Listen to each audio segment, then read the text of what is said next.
Hello friends, ई content classes में आप सभी का हार्दिक स्वागत। आज का जो ये टॉपिक है ये बीए पार्ट द्वितीय वर्ष के विद्यार्थियों के लिए जो उनका मध्यकालीन भारत का इतिहास जो उनका प्रश्न पत्र है उस प्रश्न पत्र पर हम आज चर्चा करेंगे। मुगल काल के जो स्रोत हैं, जो साहित्यिक स्रोत हैं या जिन ग्रंथों से हमें मुगल काल के विषय में जानकारी प्राप्त होती है। आप सभी जानते हैं कि भारत में जो दिल्ली सल्तनत के 5 राजवंशों ने शासन किया, उसके बाद में जो अंतिम दिल्ली सल्तनत का जो लोधी वंश था, उस लोधी वंश के पतन के साथ ही यानी इब्राहिम लोधी और बाबर के बीच में जो पानीपत का युद्ध लड़ा गया, उस युद्ध में जो सत्ता लोधी वंश से छिनकर बाबर के हाथों में आई और भारत में यहीं से मुगल वंश की स्थापना होती हमें दिखलाई देती है। 1526 से लेकर 1858 ईस्वी तक जो मुगल काल स्थापित रहा, यानी जो अंतिम मुगल वंश का जो शासक था बहादुर शाह द्वितीय, उसके पतन तक मुगल काल भारत में आरूढ़ रहा और भारत में बाबर द्वारा स्थापित जो मुगल वंश था, उससे मुगल वंश के कई सुल्तानों, कई शासकों ने भारत पर शासन किया। बाबर, हुमायूं, अकबर, जहांगीर, शाहजहां, औरंगजेब और जो अंतिम मुगल शासक था बहादुर शाह द्वितीय, उसके पतन तक भारत में हम मुगल वंश या मुगल काल का जो इतिहास है उस इतिहास का हम उसमें अध्ययन करते हैं। आप सभी जानते हैं कि ये जो दोनों वंश थे या दोनों राजवंश, खासकर हम दिल्ली सल्तनत या उसके बाद में जो मुगल वंश रहा, यह दोनों वंशों का जो इतिहास है वो इस्लाम धर्म पर आधारित या इस्लाम कानूनों पर आधारित इनका जो राज्य किया गया या इनके द्वारा जो शासन किया गया वो पूर्णतः इस्लाम धर्म पर आधारित था। हम मुगल काल के संबंध में किस प्रकार के जो जानकारी के स्रोत हमारे पास हैं, क्योंकि तत्कालीन समय में जो विभिन्न मुगल सुल्तानों के समय जो साहित्य रचा गया या जो मुस्लिम स्रोत रचे गए, उनसे हमें मुगल काल के विषय में कई प्रकार की जानकारियां हमें अवगत हो पाती है। आप सभी जानते हैं कि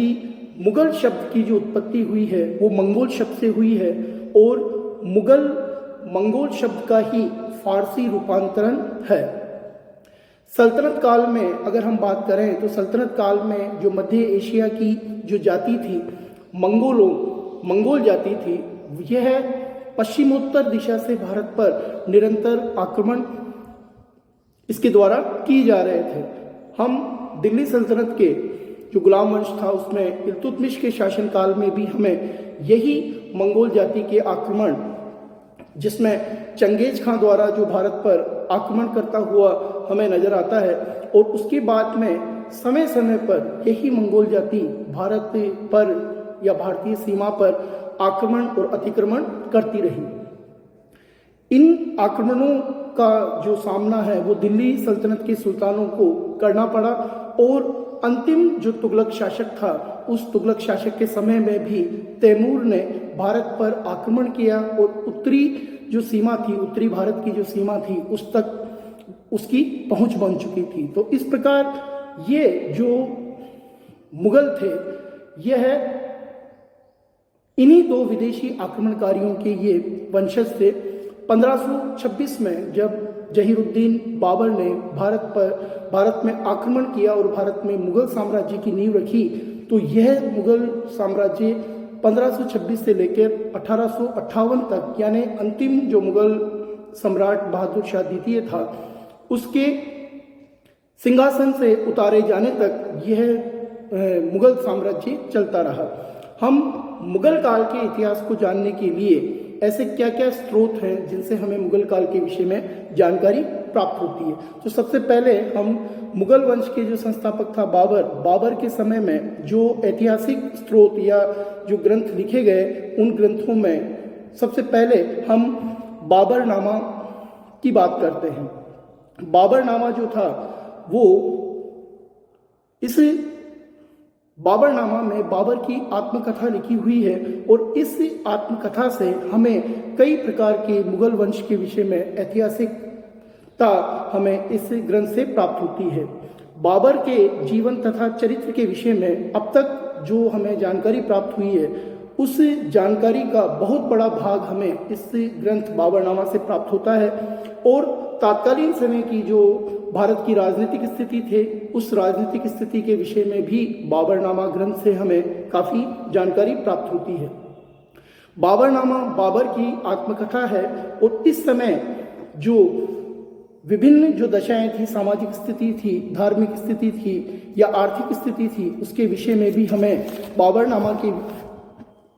ग्रंथ से हमें काफ़ी जानकारी प्राप्त होती है। बाबर के समय में जो दूसरा जो ग्रंथ था तारीख ए रशीदी, जिसके लेखक मिर्जा हैदर, जो बाबर का चचेरा भाई था, इसने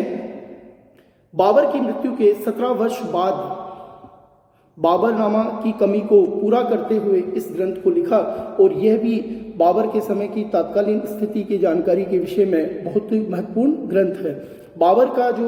बाबर के समय या जो अगला ग्रंथ लिखा गया हुमायूंनामा, इस लेखिका जो इसकी लेखिका थी वो बाबर की पुत्री थी गुलबदन बेगम, उसके द्वारा हुमायूंनामा ग्रंथ की रचना की गई। और इस ग्रंथ में जो गुलबदन बेगम ने बाबर जो उसका पिता था उसके जो स्मृतियां थी, उन स्मृतियों का इस ग्रंथ में उसके द्वारा उल्लेख किया गया है। एक अन्य ग्रंथ तारीख ए फरिश्ता, जिसके लेखक मोहम्मद कासिम फरिश्ता थे और बाबर द्वारा रचित बाबरनामा में जो कमियां रह गई थी, उन कमियों को इस ग्रंथ से पूरा करते हुए इस ग्रंथ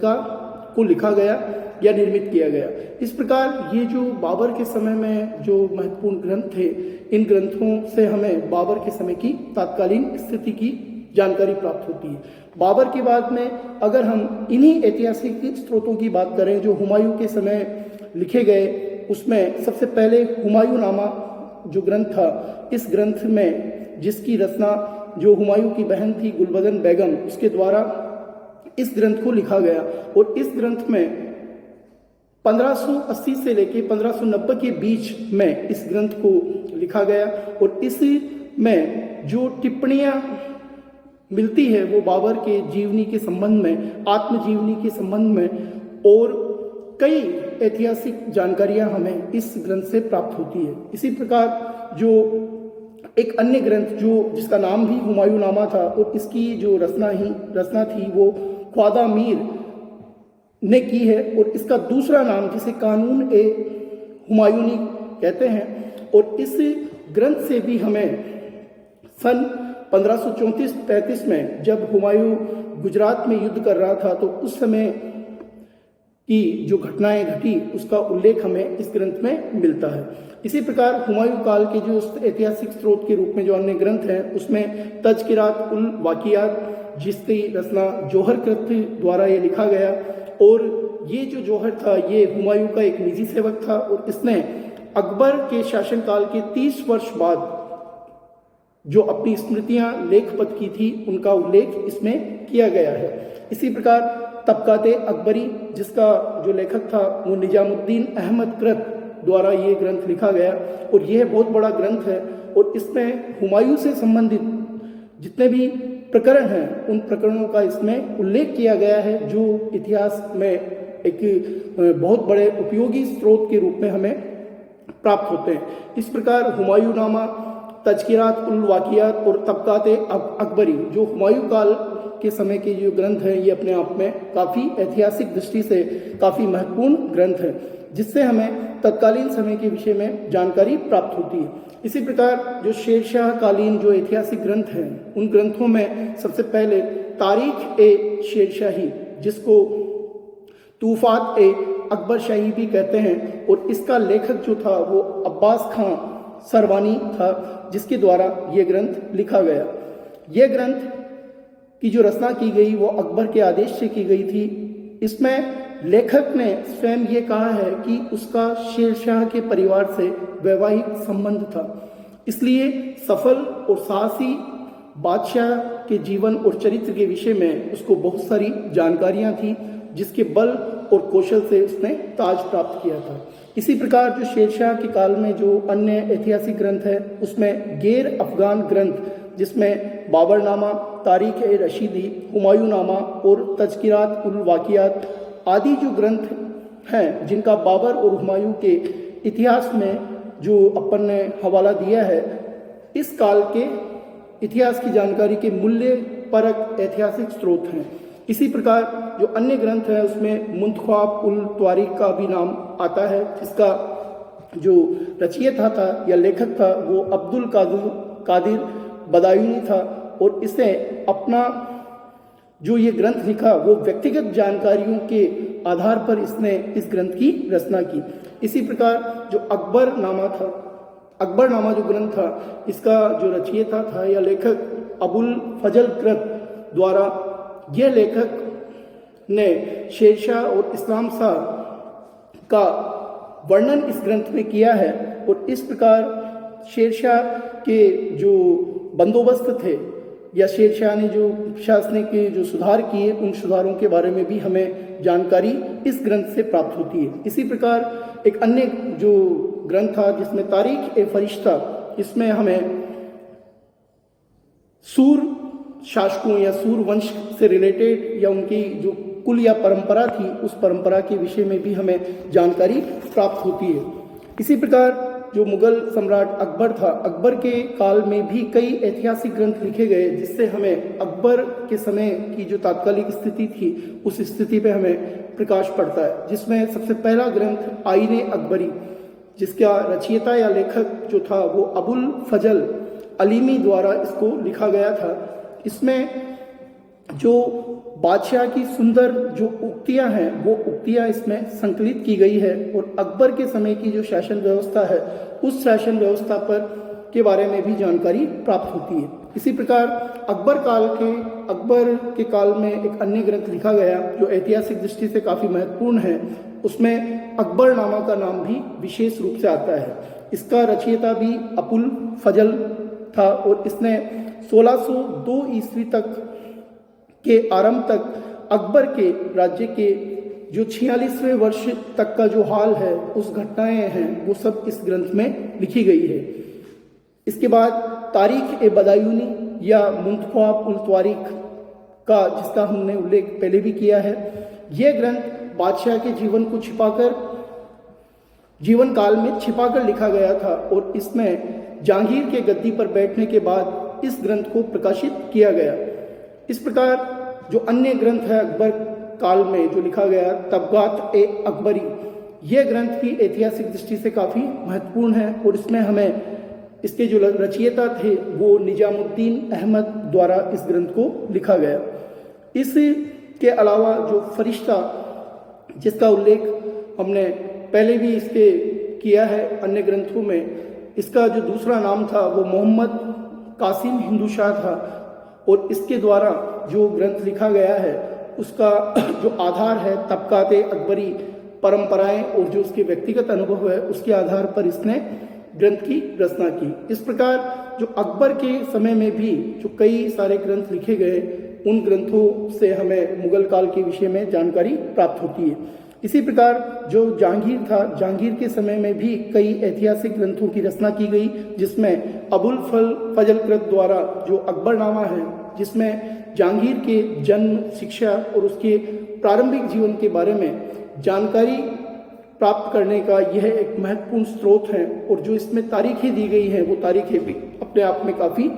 इम्पोर्टेंट रखती है। इसी प्रकार एक अन्य ग्रंथ बिकाया ए आज़ाद बेग या हालात ए आज़ाद बेग, इसका जो लेखक था वो अबुल फजल का एक नौकर था,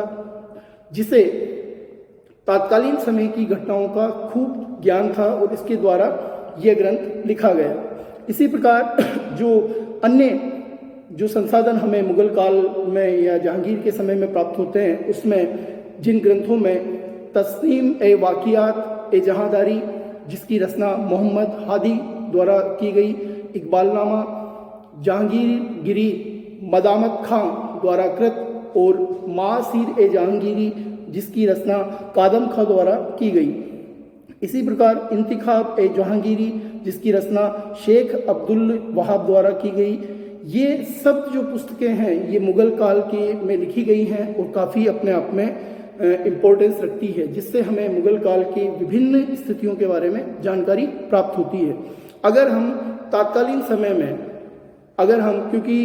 जहांगीर के समय से ही जो यूरोपीय यात्रियों का भारत में आगमन हो चुका था और इस समय भी कई जो ग्रंथ लिखे गए उसमें जो यूरोपीय साधन की अगर हम बात करें, जिसमें जेसुइट पादरी मोन्सिरेंट की टीका और ड्यूजेरिक का थिथोरस, इन दोनों पुस्तकों में हमें जहांगीर के जो जीवन से सन 1609 ईस्वी तक का जो वृतांत इन यूरोपीय लेखों में मिलता है, ये अपने आप में महत्वपूर्ण है। इस प्रकार जहांगीर के समय के जो ऐतिहासिक ग्रंथ थे उनसे हमें तत्कालीन समय के बारे में जानकारी प्राप्त होती है। इसी प्रकार शाहजहां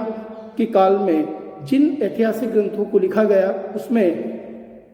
उन ग्रंथों में अगर हम बात करें तो सबसे पहले कजवीनी कृत बादशाहनामा, ये ग्रंथ अपने आप में महत्वपूर्ण है और इसके जो लेखक हैं वो शाहजहां के शासनकाल के 5वें वर्ष में वह शाही सेवा में आया था और इसके द्वारा ये ग्रंथ लिखा गया। इस ग्रंथ में शाहजहां के समय का केवल प्रारंभिक 10 वर्षों का इसमें वर्णन दिया गया है और इस ग्रंथ का जो दूसरा नाम है वो है तारीख ए शाहजहानी दहसाला है। इस प्रकार ये ग्रंथ भी ऐतिहासिक दृष्टि से अपने आप में काफ़ी महत्वपूर्ण है। इसी प्रकार अब्दुल हमीद लाहौरी द्वारा लिखा गया बादशाहनामा, यह ग्रंथ भी ऐतिहासिक दृष्टि से महत्वपूर्ण है। इस ग्रंथ में जो शाहजहां के राज्य के प्रारंभिक 20 वर्ष थे, उन 20 वर्षों के इतिहास का इसमें हमें वर्णन मिलता है। इस ग्रंथ की जो शैली है वो अत्यंत अलंकारिक और दुरह है, परंतु यह ग्रंथ इतिहास के दृष्टिकोण से एक ठोस सामग्री के रूप में हम इस ग्रंथ को देख सकते हैं। इसी प्रकार जो शाहजहांनामा था, उस शाहजहांनामा के नाम से भी कई ग्रंथ हैं। इनमें 2 का संक्षिप्त उल्लेख किया जा सकता है, जिसमें पहला अगर हम देखें तो उसमें मोहम्मद साली काम्बूकृत अमल ए साली और दूसरा जो था वो मोहम्मद साकिर खां कृत शाहजहांनामा। इस प्रकार शाहजहांनामा नाम से कई ग्रंथ हमें मुगल काल में देखने को मिलते हैं, जिसका 2 ग्रंथों का प्रकार या वर्णन हमने इस वीडियो में उनका जिक्र किया है। इसी प्रकार औरंगजेब और अंतिम जो मुगल शासक थे, उन मुगल शासकों की जानकारी को प्राप्त करने के क्या ऐतिहासिक स्रोत थे, उसमें अमल ए साली, जिसकी रचना मोहम्मद साली काम्बू द्वारा इसको लिखा गया। इसमें जो उत्तराधिकार मुगल सुल्तानों के बीच में जो उत्तराधिकार का संघर्ष रहा, उस संघर्ष का वर्णन इसमें दिया गया है और यह संघर्ष जो शाहजहां की मृत्यु का भी इसमें वृतांत या वर्णन दिया गया है। इसी प्रकार आलमगीरनामा जो ऐतिहासिक दृष्टि से अपने आप में महत्वपूर्ण ग्रंथ है, इसमें हमें इसकी रचना मिर्जा मोहम्मद काजिम द्वारा इसकी रचना की गई और यह औरंगजेब के आदेश से सन 1688 में इस ग्रंथ को लिखा गया। इस ग्रंथ में औरंगजेब के जो आरंभिक 10 वर्ष है, उन 10 वर्ष के इतिहास का इसमें वर्णन मिलता है। लेकिन इस प्रकार के जो ये ग्रंथ हैं, ये मुगल काल में लिखे गए, इसमें तत्कालीन समय की स्थिति का वर्णन तो मिलता ही है, साथ ही कई ग्रंथ जो अधूरे रह गए थे उनको कालांतर में बाद में पूरा किया गया। इसी प्रकार जो अन्य ग्रंथ हैं, जिसमें मासीर ए आलमगिरी, जिसकी रचना मोहम्मद सकी मुस्तैद खां द्वारा की गई और यह औरंगजेब की मृत्यु के उपरांत यह ग्रंथ लिखा गया। लेकिन इस ग्रंथ को लिखने का जो आधार था वो मात्र सरकारी कागजों के आधार पर ही इस ग्रंथ की रचना की गई। इसी प्रकार जो अन्य ग्रंथ हैं, जिसमें मुंतख्वाब उल लुआब, जिसकी रचना मोहम्मद शाही द्वारा की गई और यह जो ग्रंथ है वो बड़े महत्व का ग्रंथ है, क्योंकि बाबर से मोहम्मद शाह तक, यानी बाबर से 1526 से लेके और 1733 ईस्वी तक का जो मुगल बादशाहों का इतिहास है, वो इस इतिहास को हम इस ग्रंथ में देख सकते हैं। इसी प्रकार अन्य जो ग्रंथों की अगर हम बात करें तो उसमें जैसे तारीख ए चगताई, जिसका लेखक मोहम्मद शफी तोहरानी था, तारीख ए हिंदी, जिसका लेखक रुस्तम अली था। इसी प्रकार जौहर ए शमशान, जिसकी रचना मोहम्मद मुशीन सादिकी द्वारा लिखा गया। इसी प्रकार तजगीरा, जिसकी रचना आनंद राम मुखलिस द्वारा लिखी गई। इस प्रकार मुगल काल में कई प्रकार के ऐतिहासिक ग्रंथों को लिखा गया, जिनसे हमें मुगल काल के विषय में जानकारी प्राप्त होती है। मुगलों का जो क्रमबद्ध इतिहास है, उस इतिहास को जानने में ये मुगलकालीन स्रोत अपने आप में महत्वपूर्ण है, क्योंकि मुगल काल भारत का एक ऐसा काल रहा है जिसमें साहित्य का भी विस्तार हुआ, स्थापत्य का भी विस्तार हुआ, कला की विविध शैलियों का भी विस्तार हमें मुगल काल में देखने को मिलता है। मुगल कालीन भवन, स्मारक, अभिलेख, ताम्रपत्र, सिक्के और विदेशी यात्रियों का जो विवरण था, या क्षेत्रीय साहित्य या हिंदी साहित्य या अंग्रेजी साहित्य की भी बात करें, जो हमें मुगल काल के विषय में कई प्रकार की जानकारियों से अवगत कराते हैं। इस प्रकार मुगल काल में जो ये ऐतिहासिक स्रोत हैं या ऐतिहासिक ग्रंथ हैं या तत्कालीन समय के जो संसाधन हैं, जिससे हमें मुगल काल के विषय में जानकारी प्राप्त होती है। आज की वीडियो में हमने बात की है मुगल काल के ऐतिहासिक स्रोत या ऐतिहासिक ग्रंथ कौन से थे, जिससे हमें मुगल वंश के बारे में जानकारी प्राप्त होती है। धन्यवाद।